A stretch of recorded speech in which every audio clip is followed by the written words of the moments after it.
U dublju posudu sipajte 500 ml slatke pavlake. Umutite je uz pomoć miksera.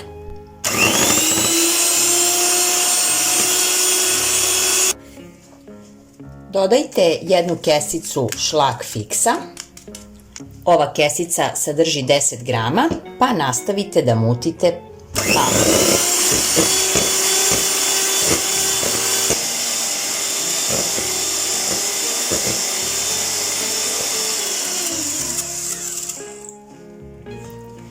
Posebno ćemo izmešati u drugoj posudi 400 grama kisele pavlake, 100 grama kristal šećera i jednu kesicu vanilin šećera.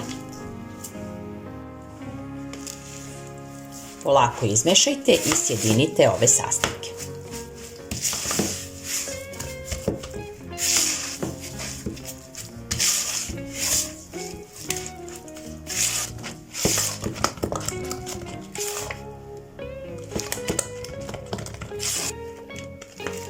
Kiselu pavlaku sa šećerom dodajte ulupanoj slatkoj pavlaci.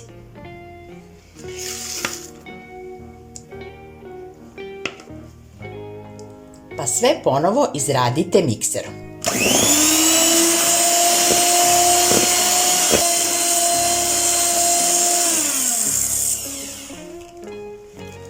U pripremljenu kremu dodajte 200 grama krupno izlomljene plazme. Slobodno nek vam keks bude ovako krupno izlomljen, tako će torta biti još lepša dok se jede. Pošto su nam stigle i jagode, ja ću ovde dodati 400 grama iseckanih svežih jagoda. I za kraj dodajte 100 grama crne čokolade koju ste iseckali na krupnije komade. Sada sve lepo izmešajte i sjedinite ove sastojke. Uzmite neku veću posudu, nemojte ovako baš da se mučite kao ja, ali dobro, ja ću ovako polako, pa ću sve ja to lepo izmešati i napraviti jednu divnu tortu. Ja stvarno, ljudi moji, ne mogu da kažem, ali brže od ove torte ja do sada nisam napravila ni jednu. Evo, uspela sam. Vidite kako sam sve to lepo izmešala.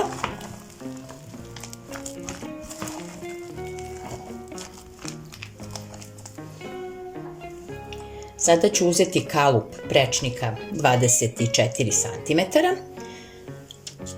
Obložila sam ga sa pek papirom i po dnu ću poređati plazma keks koji ću prethodno potopiti u mleku.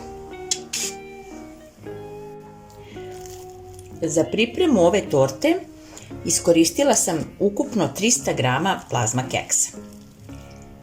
Sada ću staviti pripremljen fil.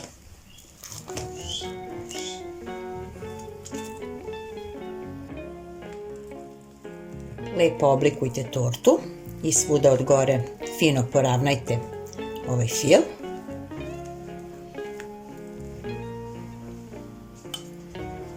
Tortu ukrasite po želji. Evo, možete ovako kao ja od gore da stavite rendanu crnu čokoladu. Možete da stavite kokos ili neke mlevene lešnike. Evo, dragi moji, moja brza i jednostavna torta je gotova. Ja se nadam da vam se ovaj recept dopao. Sad je samo ostavite da se dobro ohladi i posle je poslužite svojim ukućanima ili svojim gostima. Ako vam se dopao ovaj recept, ostavite mi jedan like i komentar. Ja vas sve puno pozdravljam. Vidimo se i čujemo u nekom novom video receptu. Ćao!